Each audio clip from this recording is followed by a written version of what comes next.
graders, it's Miss Ha, and I have some tools here with me in my temporary dark space science lab.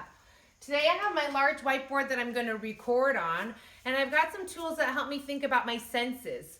We're going to make a concept map together, and that's like a web.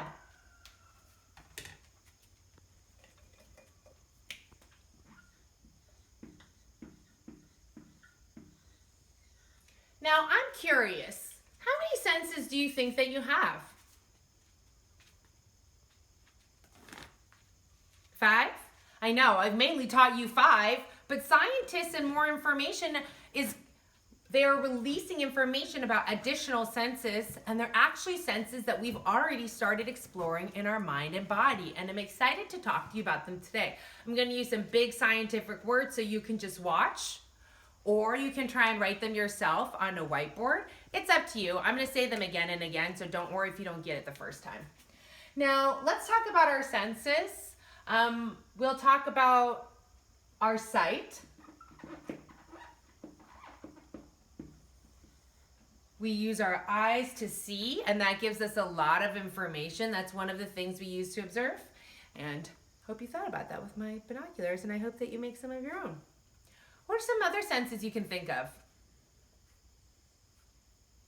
Can you hear those insects? They're humming in the background, maybe. But I'm using my sense of hearing.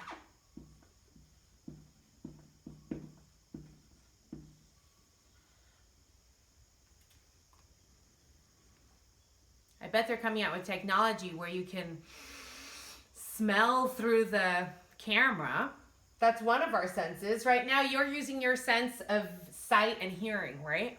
But not quite your sense of smell with me exactly, but you can use your sense of smell at home right now at this minute. Maybe somebody's cooking something in the kitchen. Now, we've got 3 senses. Can you think of some others?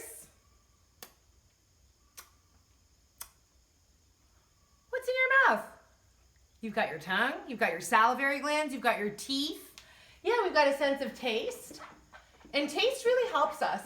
When something tastes good, when something tastes delicious, it's often pretty good for us too and nourishing. Something might taste salty, something might taste sweet, something might taste rotten and foul. And that's good information for us too because it's probably bad for our body, right? Now I want to talk to you about a really interesting sense. And that's our sense of feeling. We do it through our skin. But when we talk about our sense of feeling and our sense of touch, I guess it's a sense of touch, but well, feeling, touch, they're related. So I'll add those things. That's why I like a concept map. Bella's really curious about learning too. This is my dog Bella that I told you about. She's here with me now. I'm so happy. She doesn't really know about filming. Now, another thing that is a sense that people talk about, I'm going to write it. It's called proprioception. As 3rd graders, your vocabularies are really growing. Can you say that? Proprioception. And proprioception means balance. So when you practice yoga and you close your eyes, or maybe you try and balance on one foot, like in tree pose, I'm using my sense of proprioception, and that is my sense of balance. Oh boy. If I really want to be balanced, then I got to do it on my other leg too. And maybe your sense of proprioception is better on one side than the other, and that's often natural. That's okay. That's why we practice both sides. I also want to talk to you about another sense of feeling that we've been talking about, and it's a big word. And I've been talking to grown-ups about it. It's called interoceptive awareness. And those are big words, interoceptive awareness. But awareness just means kind of knowing something or being aware of it, mindful of it. And interoceptive is what you notice inside of your body. So sometimes when you're breathing,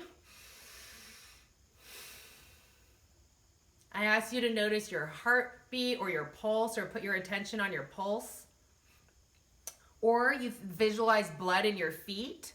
That's like your interoceptive awareness. It's like visualizing what's happening inside your body. And we're going to practice that more with a breathing spirit guide so we can strengthen that sense.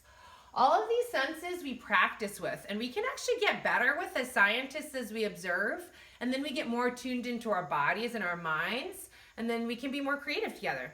Okay, remember in science you need to bring your whiteboard, your marker, your eraser. If you have something special like a feather or, tiny hands or a doll that you like to bring that too. Okay, thanks everybody. See you soon. Bye.